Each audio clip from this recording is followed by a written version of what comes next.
Bonjour à toutes et à tous et bienvenue sur votre chaîne Alerte Info France, votre source d'informations fiables et en temps réel.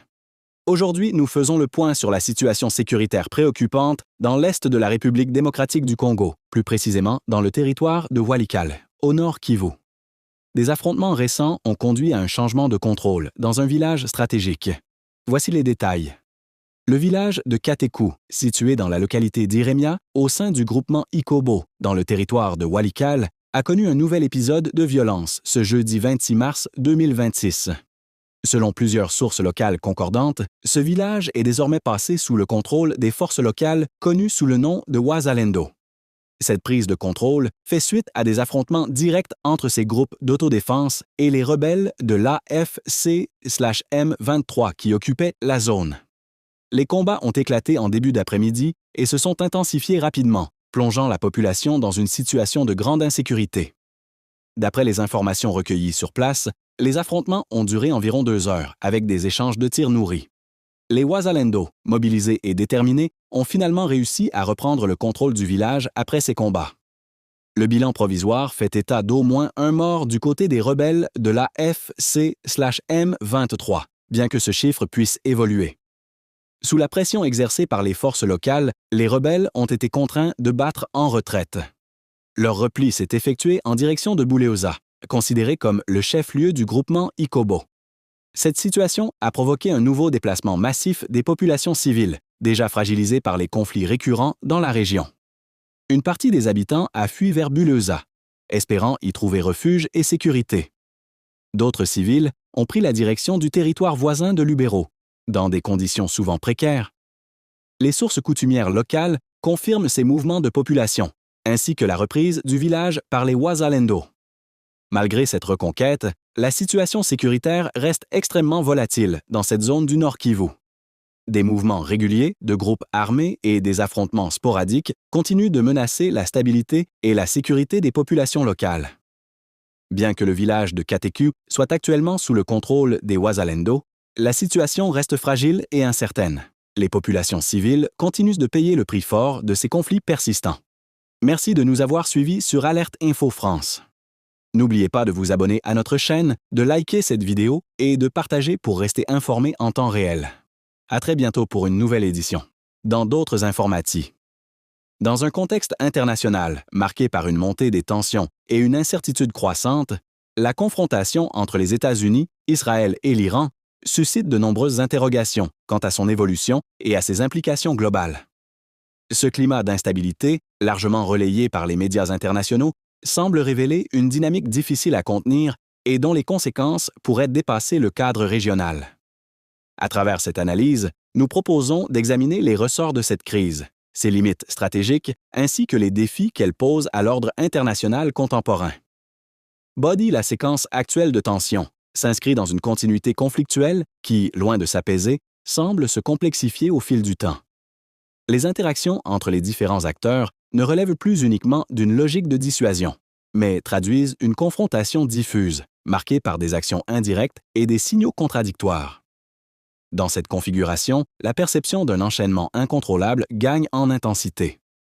Les décisions prises apparaissent parfois comme des réponses immédiates à des événements ponctuels, plutôt que comme les éléments d'une stratégie globale cohérente. Sous la présidence de Donald Trump, cette dynamique a pris une dimension particulière, caractérisée par une intensification des pressions et une redéfinition des priorités stratégiques américaines dans la région. Cette approche a contribué à modifier les équilibres existants sans pour autant garantir une stabilisation durable. L'un des aspects les plus préoccupants réside dans l'absence apparente de trajectoire claire de sortie de crise. Les différentes initiatives engagées peinent à produire des résultats tangibles, laissant place à une incertitude persistante. Les analyses médiatiques convergent souvent vers un constat similaire, celui d'une escalade aux effets difficilement maîtrisables. Cette perception renforce l'idée d'une situation où chaque action peut potentiellement entraîner une réaction en chaîne. Au-delà de cette escalade, c'est la cohérence même des stratégies mises en œuvre qui est interrogée. Une gestion efficace de crise suppose en effet une articulation précise entre objectifs politiques, moyens militaires et perspectives diplomatiques. Or, lorsque cette articulation se fragilise, un déséquilibre s'installe progressivement. La puissance militaire, bien qu'importante, ne suffit pas à elle seule à produire une solution politique viable. Ce désalignement entre moyens et finalités crée un terrain propice à l'enlisement. Les acteurs se retrouvent alors engagés dans une dynamique où l'initiative stratégique laisse place à une succession de prétigrations. Sous la présidence de Donald Trump, cette dynamique a pris une dimension particulière, caractérisée par une intensification des pressions et une redéfinition des priorités stratégiques américaines dans la région. Cette approche a contribué à modifier les équilibres existants sans pour autant garantir une stabilisation durable.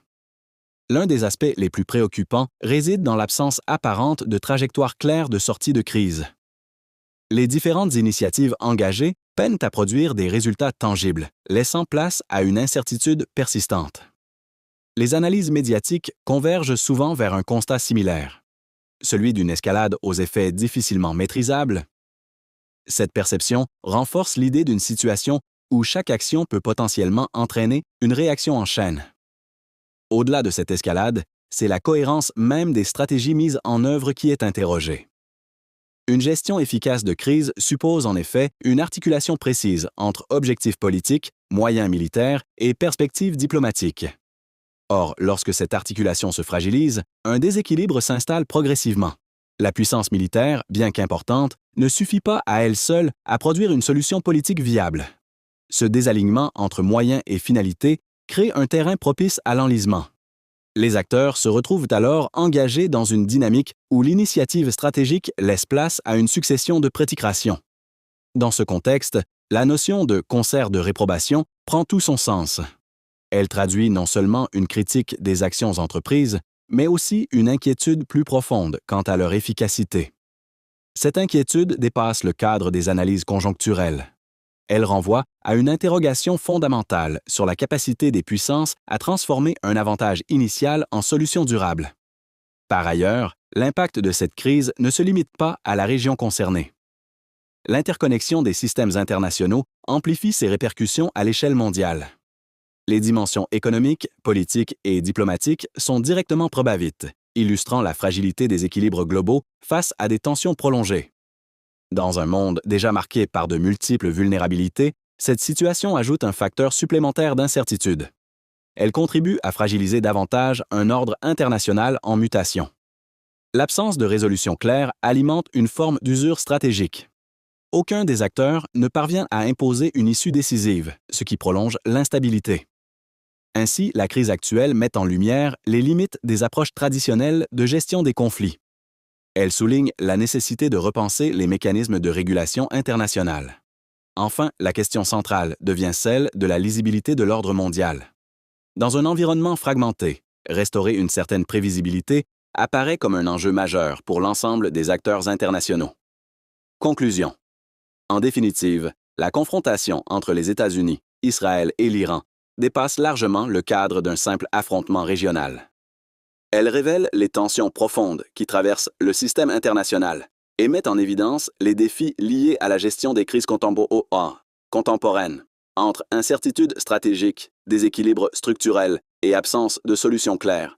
Cette situation illustre la complexité d'un monde en pleine recomposition. Plus que jamais, la nécessité d'une approche coordonnée et réfléchie s'impose pour éviter une aggravation durable des tensions. Merci à vous d'avoir suivi cette analyse jusqu'au bout. N'oubliez pas de vous abonner, de liker et de partager la vidéo sur la chaîne YouTube Alerte Info France pour ne rien manquer de nos prochaines analyses.